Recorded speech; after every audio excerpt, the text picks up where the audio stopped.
I have found it, and others have found it difficult to discuss NFTs without, one, gamers hating you, or being accused of FUD and having crypto people hate you. And how do you have that conversation? How do you discuss?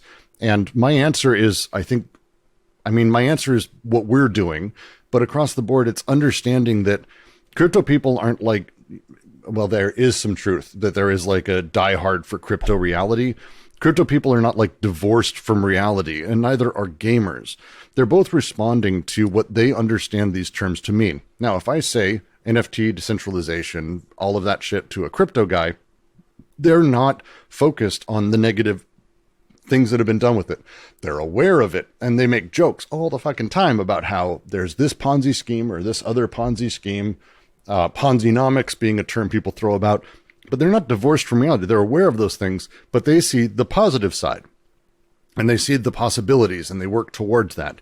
And so with gamers, it's not different. They just see the other side because they haven't seen the rest of it. We are limited as humans by our experience, after all.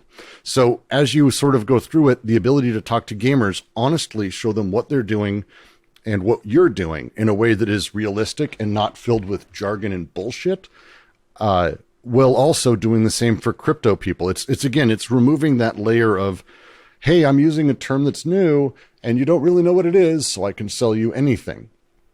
That load of bullshit is, I think, the difficulty, because what we're doing is looking at how the entire system is affected.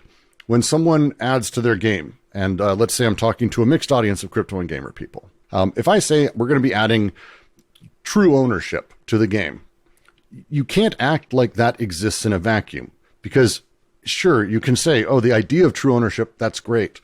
But what does it affect? What does it produce in that ecosystem, the system you're building? Because nothing is alone. Nothing is in a vacuum.